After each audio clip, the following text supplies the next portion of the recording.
Normally when I see this guy, he is dressed a little bit differently than he is tonight. He most of the time has a radio growing out of his hand. He is the race director at Land of Legends Raceway, Greg Hixson, with me right now. But tonight, he is a race car driver with the Dirt Modified Nostalgia Tour. He just finished second in his qualifying heat race.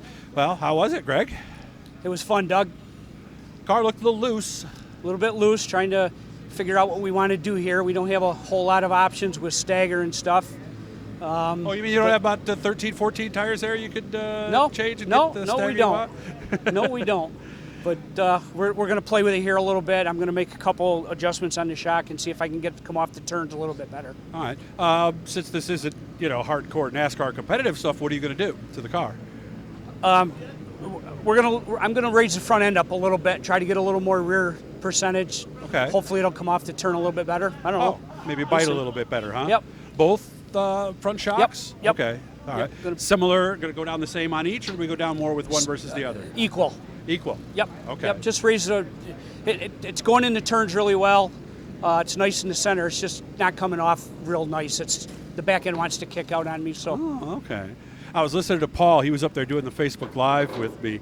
He said, Greg's going to take it easy out there, or something like that. And then he went 3 wide on that restart. I said, he is a race car driver, right? Yeah. It's fun. It's fun. I'm having a ball out here, and I do want to thank Paul Cole for letting me drive this thing. It's cool. And you going to get it again, or do we know yet? I don't know. I think there's only one more race here in the States that we could do, but I'm not sure if that weekend, if we have a race at Land of Legends or not. Gotcha. I guess there's a 2-day event at Can-Am. Right. After Labor Day. That's right. I think it's in the middle of September or something like that. Yeah, I believe it's the weekend after Labor Day. All right. So that would be a good one right there. Now, for people who don't know you, and maybe some of these young people only know you as the guy on the radio, you do have quite a substantial racing resume, do you not? Yeah, I guess so. Yeah, I've turned a few laps, yep. Weren't you the 91 Mr. Dirt Sportsman champ or something like that? I was. So you turned more than a few laps, Greg. Yeah, I had a career racing that a lot of people wish they had. I'm very fortunate. Mm-hmm. Had some good sponsors and a lot of good people behind me helping me out. It was a good time. When I was going through some old photos, I found some pictures of you at Outlaw Speedway, probably Black Rock then. Did you have a little cartoon character or something on the door or something like that for a while? I had a Goofy. A Goofy? Yeah. Okay. I had a pit crew guy that every time somebody did something, he'd tell them they were goofy, so we put it on there for him. Oh, that's where it was. So when did you get out?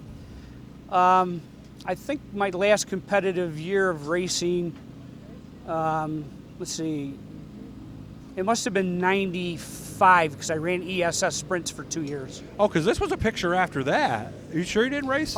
That's right. I did go back and I ran Sportsman for a couple years. That's right, I did. Yes. Yeah, that sounds about right. Yeah, my kid says 2007. Okay, yeah, because I wasn't taking pictures in 95, so that's why I was saying that can't be. So what's more fun, race directed or this? I think I already know the answer, right? Yeah, that's a no-brainer. I'd sit in this any day. I would imagine as a racer and being a race director, that does help. I think it does. I do understand, what the racers go through out there, and unfortunately, because they don't get a chance to race direct, they don't always get to know what goes on the other side of the fence, and it's tough. But I try to be fair and try to have compassion for the racers as well as the integrity of our sport. Well, we wish you all the best. Maybe those changes will work. Maybe I'll talk to you after your win later on, man. That would be cool, Doug. Greg Hixson having some fun with us here. And if you're listening on the radio, if you got one of those radios, that's the guy you're hearing at Canandaigua. Oh, remember, like and subscribe right down there. There's going to be a blue E. Make sure to click on that. It'll subscribe you, and it'll just let you know every time we're doing something cool. Good luck later on, man. Thank you, Doug.